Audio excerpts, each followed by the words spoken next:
కేసీఆర్ 10 ఏళ్ల పాలన ఘోరంగా విఫలమైందన్నారు నిజామాబాద్ కాంగ్రెస్ ఎంపీ అభ్యర్థి జీవన్ రెడ్డి. 1,00,000 కోట్లతో నిర్మించిన కాళేశ్వరం ప్రాజెక్టు ఎందుకు పనికిరాకుండా పోయిందన్నారు. రాష్ట్రంలో సాగునీటి కొరతకు ముఖ్య కారణం కేసీఆర్ అని ఆరోపించారు. జగిత్యాల జిల్లా మెట్పల్లిలో కాంగ్రెస్ కార్యకర్తల సమావేశంలో జీవన్ రెడ్డి పాల్గొన్నారు.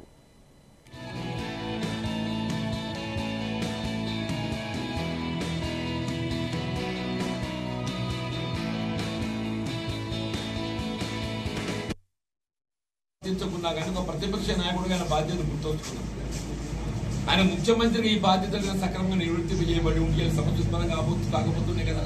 నేను ముందే పేర్కొని ఇవాళ ఈ సాగునీటి సమస్య అనేది ఉత్పన్నం కాబడటానికి రైతాంగంలో కొంత ఆందోళన నెలకొల్పడానికి కారణం ఎవరు?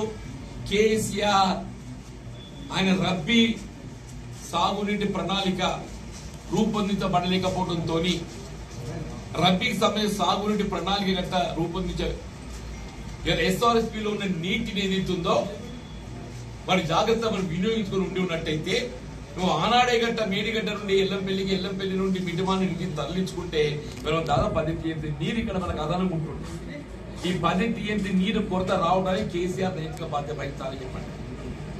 దాని లిమిట్ మేము ప్రభుత్వం అధికారంలో కాంగ్రెస్ పార్టీ మా బాధ్యత ప్రభుత్వం కాపాడటం, పంటలు కాపాడడం ప్రభుత్వం యొక్క బాధ్యత అని చెప్పి అంటున్నాం.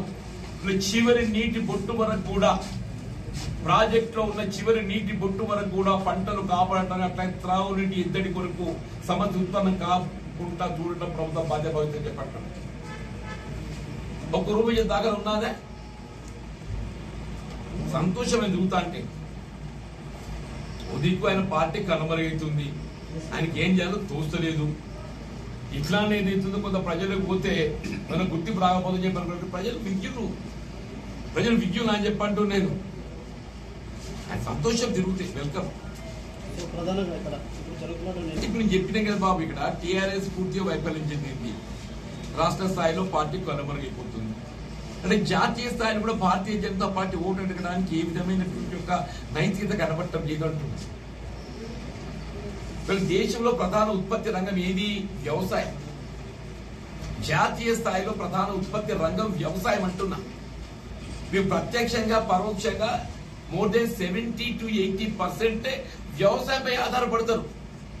అంటే వ్యవసాయాన్ని నిర్లక్ష్యం చేయబడే విధంగా వ్యవసాయ ఉత్పత్తులు కల్పించవలసినటువంటి కనీస మద్దతు ధర చట్టబద్ధత కల్పించలేకపోతున్నాడు.